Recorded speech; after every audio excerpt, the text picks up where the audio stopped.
Halo semua, kalian semua tahu tidak mengenai bimbingan dan konseling kelompok? Bimbingan dan konseling kelompok merupakan dua jenis layanan pokok dari sejumlah layanan bimbingan dan konseling yang ada di sekolah atau di luar setting sekolah. Assalamualaikum warahmatullahi wabarakatuh. Selamat siang semuanya. Waalaikumsalam warahmatullahi wabarakatuh. Terima kasih sudah datang pada kegiatan kali ini. Kali ini kita akan melakukan konseling kelompok. Nah, sebelumnya marilah kita berdoa menurut agama dan kepercayaan kita masing-masing. Berdoa dimulai.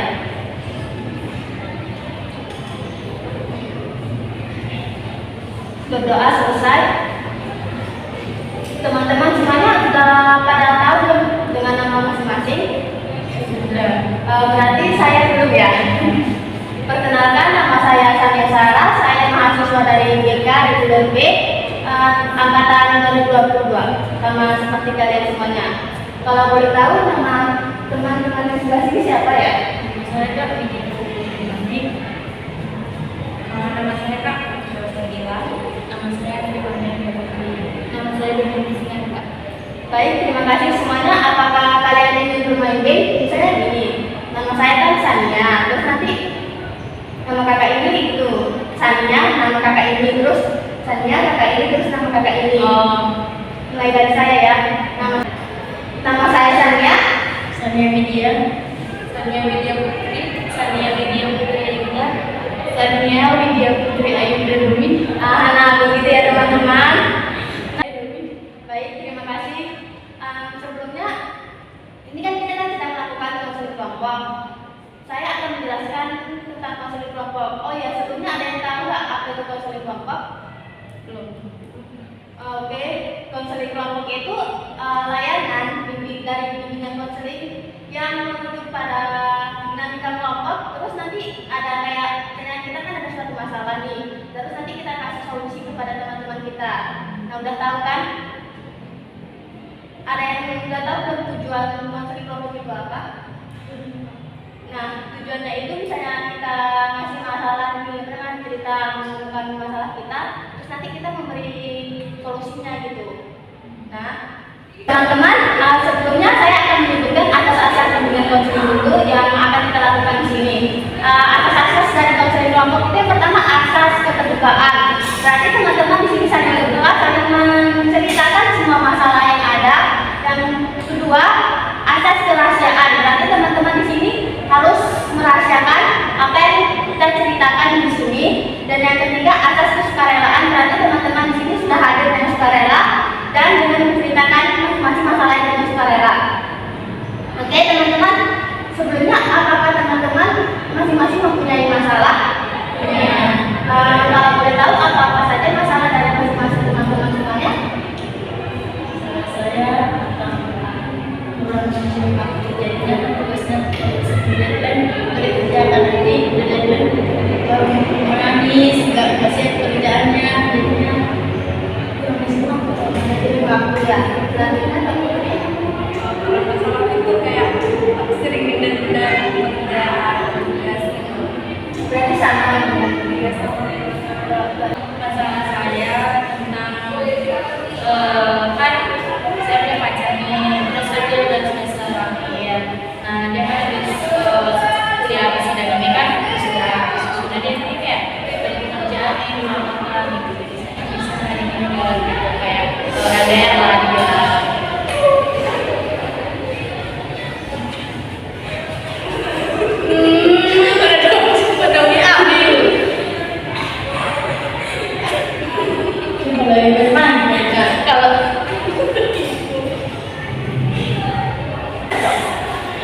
Kalau saya itu masalahnya, jadi selama kuliah itu saya tidur di rumah keluarga saya. Jadi masalahnya itu pas saya tidur di rumah keluarga saya itu sama mama papa saya dari sulit bergaul sama keluarga lain. bukan sulit, jadi sulit punya teman sih menurutku karena harus ikut peraturan lain gitu. Baik, dari sini teman-teman, menurut teman-teman, adakah masalah yang paling berat dari teman-teman semua yang harus kita bahas? Kayaknya Nah, menurut teman-teman semua, masalah dia apa sih penyebabnya? Ada yang ingin bertanya? apa sih penyebabnya? penyebab dari masalah dia itu gimana? Sebenarnya penyebabnya ya sebagai manusia biasa kan nggak sabar ya kan, kayak malah ketika di rumah keluarga pasti ada aja keenaknya, di rumah sendiri pun ada keenaknya, cuman ya itu pengennya ngekos aja sih. Ada yang ingin bertanya lagi tentang masalah dia?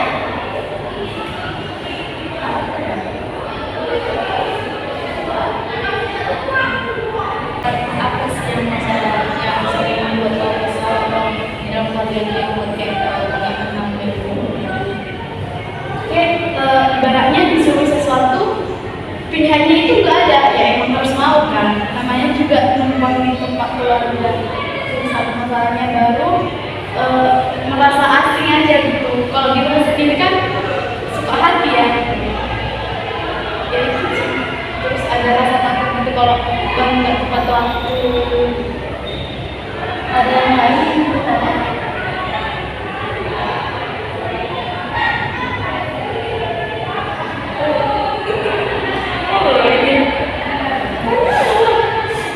Coba ada banyak juga.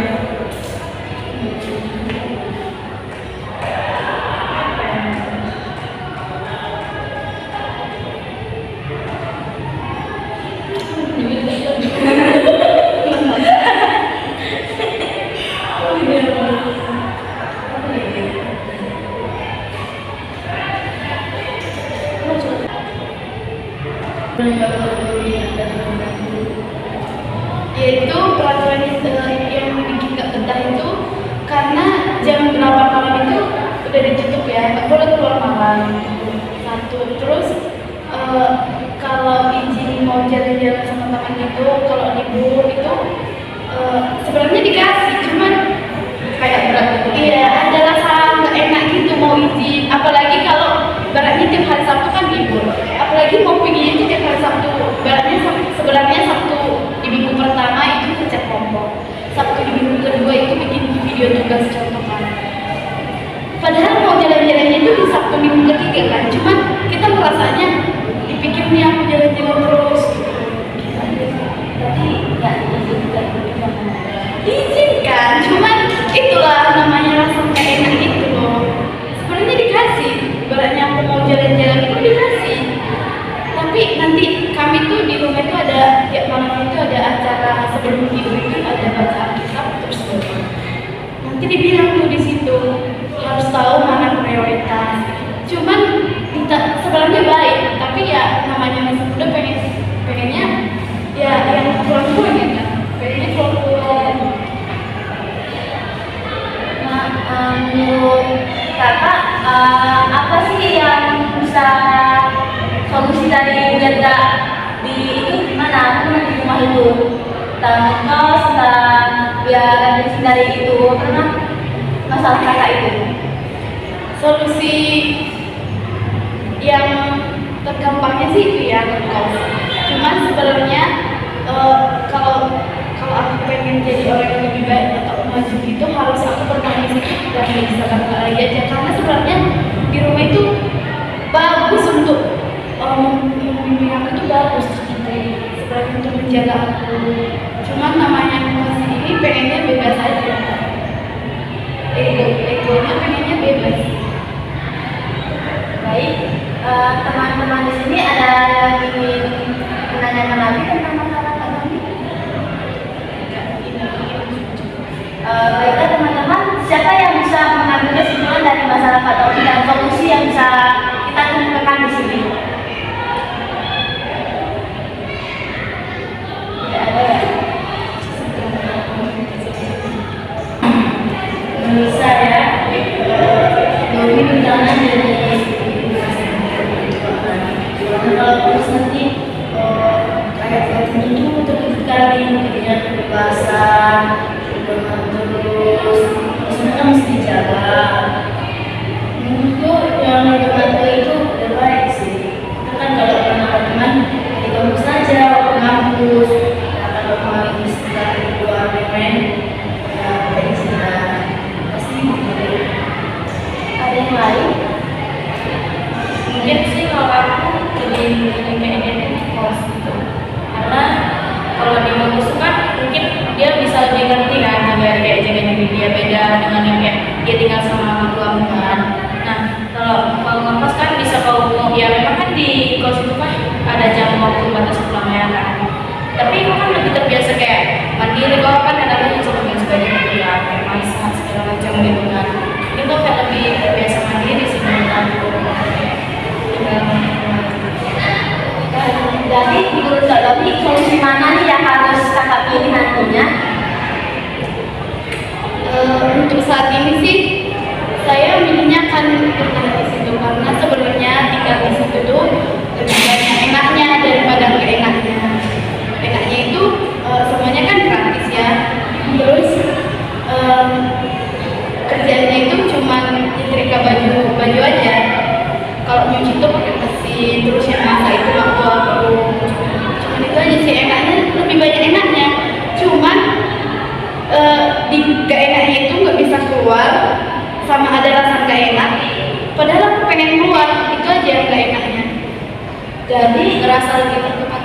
Iya, merasa terkekang. Terus selalu ada rasa gak enak gitu loh. Namanya tinggal sama keluarga gitu. Itu aja sih. Jadi yang kakak rasakan dari kita ini sedang konseling kelompok, apa yang kakak rasakan dari solusi-solusi yang sudah teman-teman kasih ke kakak? Saya rasa sih saya bertahan aja karena selain sebenarnya di situ tinggalnya enak, demi masa depan juga dan biar bisa terjaga. Nanti kalau ngekos nggak tahu kan banyak kejadian gitu di kos-kosan. Makanya saya kan bertahan di situ selain untuk demi diri saya sendiri, demi orang tua saya juga untuk mengurangi biaya membayar kos. Baiklah teman-teman, dari masalah Kak Domi ada yang bisa mengambil kesimpulan? Bisa.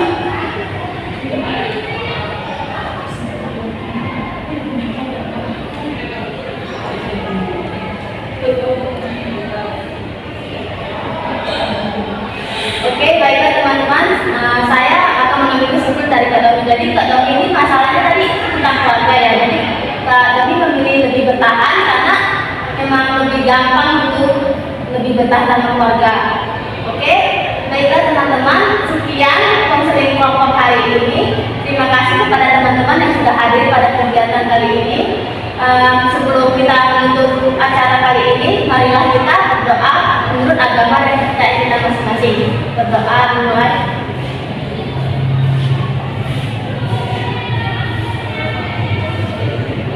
Berdoa selesai. Baiklah teman-teman, terima kasih yang sudah hadir pada kegiatan kali ini. Assalamualaikum warahmatullahi wabarakatuh. Selamat siang semuanya. Assalamualaikum warahmatullahi wabarakatuh. Waalaikumsalam warahmatullahi wabarakatuh. Teman-teman, terima kasih sudah datang pada kegiatan kali ini, yaitu bimbingan kelompok. Nah, sebelum memulai kegiatannya, marilah kita berdoa. Berdoa dimulai.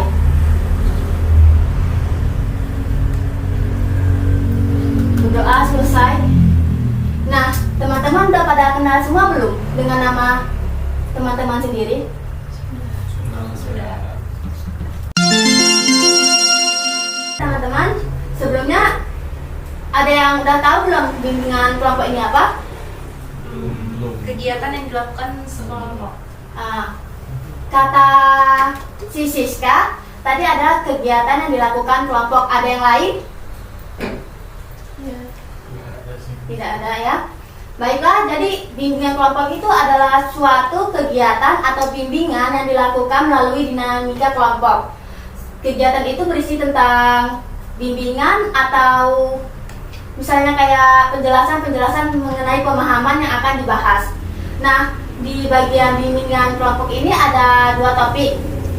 Topik tugas sama topik bebas. Kali ini saya akan menentukan topik tugas, yaitu tentang sex education atau pendidikan seks. Nah, teman-teman ada yang tahu nggak tentang asas-asas bimbingan kelompok? Nggak ada tahu ya? Jadi tuh di sini ada 3 asas yang kita pakai. Yang pertama, asas kerahasiaan. Berarti di dalam melakukan kegiatan ini cuma kita aja yang tahu masalah-masalah yang kita kemukakan di sini. Lalu yang kedua, asas kesukarelaan. Buat teman-teman, terima kasih udah datang ke sini atas dengan sukarela. Yang ketiga, dengan asas keterbukaan. Berarti teman-teman bisa saling terbuka dan bisa saling mengemukakan pendapat teman-teman. Bimbingan kelompok yang kita lakukan pada saat ini, yang pertama menambah wawasan teman-teman yang sebelumnya nggak pernah dapat pengetahuan dari sekolah. Yang kedua, bisa membuat teman-teman menjadi berani dalam berkomunikasi. Nah teman-teman, kita masuk ke dalam tahap selanjutnya. Nah, tentang topik education atau tentang sex education, ada yang tahu apa itu pengertian dari sex education? Ada. Suatu pengetahuan yang kita ajarkan mengenai segala sesuatu yang berhubungan dengan jenis kelamin. Ada yang lain selain si Siska? Kalau ada, kemukakan aja.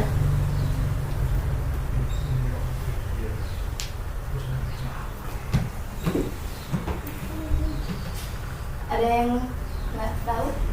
Sebentar lagi. Ya, ini? Bentar. Lagi Ini ngerasain apa? kata. Ini arti kan? Edukasi seks adalah kegiatan untuk mengajarkan mengenai kesehatan reproduksi. Jadi kata Repo itu tadi mengajarkan tentang reproduksi, kesehatan reproduksi. Ada yang lain selain pendapat Siska dan Repo? Seks edukasi adalah untuk membekali individu dengan pemahaman yang baik tentang topik-topik seperti anatomi reproduksi, perkembangan seksual, kontrasepsi, hubungan sehat, persetujuan, perlindungan diri, kekerasan seksual, dan risiko penyakit menular seksual. Seks edukasi yang efektif juga mencakup aspek-aspek sosial, budaya, dan psikologis dari seksualitas, penghormatan terhadap perbedaan, dan penolakan terhadap stigma dan diskriminasi. Baik, terima kasih pendapat Sandi dan teman-teman lainnya sudah bagus ya. Jadi itu sex education atau pendidikan seks itu adalah pendidikan yang menjelaskan tentang seksual atau sexuality, yang itu berisi tentang kayak pemahaman tentang reproduksi, tentang seksual atau lain-lainnya. Jadi di sini teman-teman ada yang pernah belajar tentang pendidikan seks ini sebelumnya?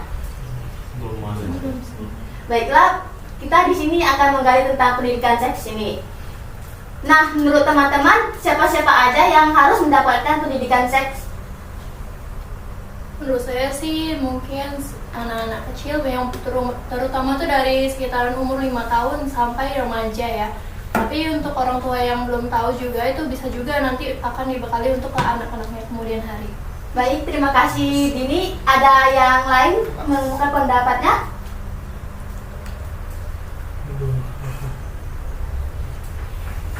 Mengungkapkan aja sih, nggak apa-apa. Anak yang beranjak dewasa. Boleh. Mungkin pas setelah remaja, pas setelah dia mungkin dewasa atau setelah balik. Ya, benar semua ya teman-teman. Jadi itu orang-orang yang mendapatkan pendidikan seks itu sebenarnya dari anak-anak itu harus sudah dikasih tahu biar nggak melenceng kalau misalnya udah jadi dewasanya gitu. Terus remaja juga yang mau ke dewasa kayak kita ini harus tahu pendidikan seks itu seperti apa. Kan kita ini kan ada masa-masa kayak masa-masa muda gitu kan, kayak kita kan sedang ada yang pacaran, jadi kan harus mengetahui biar nggak disalahgunakan gitu. Baik, teman-teman. Menurut teman-teman bagaimana cara menyampaikan pendidikan seks ini kepada remaja? Ada yang tahu? Mungkin dalam melakukan seks edukasi ini penting untuk menyampaikan informasi secara akurat, ilmiah, dan tanpa prasangka. Kemudian materi-materi seks edukasi juga harus disesuaikan dengan tingkat perkembangan dan kematangan emosional. Kemudian seks edukasi harus memfasilitasi diskusi mereka, diskusi terbuka, memperkuat keterampilan komunikasi, kemudian membantu individu dalam memahami nilai-nilai yang mendasari hubungan yang sehat dan saling menghormati. Namun penting juga untuk diingat bahwa seks edukasi bukan hanya tentang memberikan informasi tentang seksualitas, tetapi juga tentang mempromosikan pilihan yang bertanggung jawab, menjaga keselamatan dan menghormati hak individu dalam membuat keputusan tentang tubuh mereka sendiri. Seks edukasi yang efektif harus mencakup aspek-aspek kesehatan fisik, emosional, dan sosial. Baik, terima kasih pada Sandi atas pendapatnya. Ada pendapat lain dari teman-teman lainnya? Jadi pendidikan seksual ini kan dia menyampaikan informasi. Informasi itu bisa didapatkan dari berbagai pihak seperti dari orang tuanya dulu, terus sekolah, para guru, masyarakat maupun media yang memberikan pendidikan mengenai informasi seksual ini. Jadi itu untuk menambah pemahaman tentang seks ini bagi para individu. Baik, jawaban teman-teman semua udah bagus ya tentang bagaimana cara mendapatkan pendidikan seks ini. Nah selanjutnya saya ingin memberikan video pembelajaran tentang pendidikan seks. Video ini bisa teman-teman akses dari YouTube. Linknya akan saya kirim ya. Untuk dimensi biologis, psikologi, sosial, dan kutu. Yang pertama yaitu dimensi biologis atau fisik. Berkaitan dengan anak, terjadi perubahan tubuh yang sangat berpengaruh pada kehidupan kejiwaan remaja. Datangnya menstruasi dapat menimbulkan reaksi yang positif maupun negatif bagi remaja perempuan mengalami kecemasan dan reaksi negatif lainnya. Yang tadi sudah kita lihat, ada yang bisa menarik kesimpulan dari video tersebut?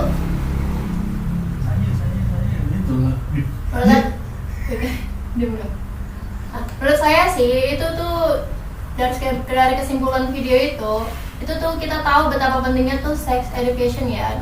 Mungkin dia bisa dari hal tentang penyakit menular seksual, cara mencegah kehamilan yang tidak diinginkan, dan masalah-masalah lainnya tentang seksual ya.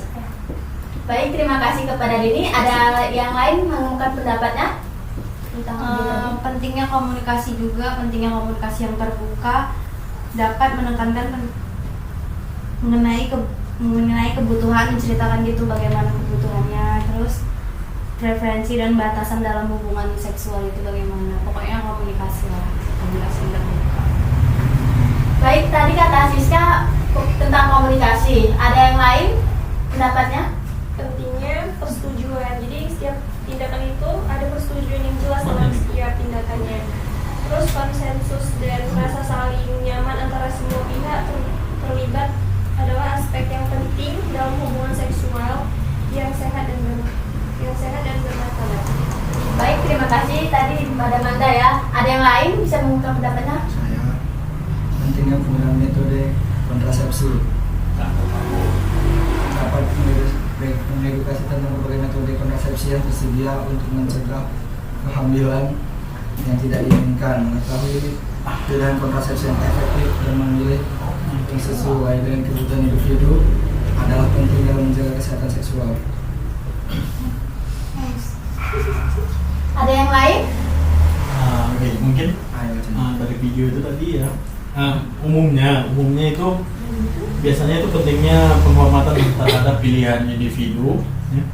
Video seks edukasi dapat menekankan pentingnya menghormati pilihan individu terkait dengan aktivitas seksual, orientasi seksual, identitas gender, dan preferensi pribadi. Setiap individu memiliki hak untuk menentukan apa yang terbaik bagi mereka dalam konteks seksual. Baik, terima kasih ya teman-teman semuanya. Jadi kesimpulan dapat diambil itu yang pertama tentang mengedukasi, pentingnya memiliki pengetahuan yang tepat tentang seksualitas. Yang kedua itu ada pentingnya berkomunikasi secara terbuka dengan pasangan mengenai kebutuhan. Yang ketiga tentang pentingnya persetujuan jelas dalam setiap tindakan seksual. Yang keempat tentang mengedukasi berbagai metode kontrasepsi yang tersedia untuk mencegah kehamilan atau yang lain-lainnya. Yang terakhir itu tentang menekankan pentingnya menghormati pilihan individu lain. Sekian pembahasan tentang bimbingan kita kali ini. Terima kasih kepada teman-teman yang sudah ikut serta dalam bimbingan kita kali ini. Marilah kita berdoa sebelum menutup kegiatan pada hari ini. Berdoa dimulai. Berdoa selesai. Baik teman-teman semuanya, terima kasih sudah datang dalam kegiatan kali ini. Assalamualaikum warahmatullahi wabarakatuh. Waalaikumsalam.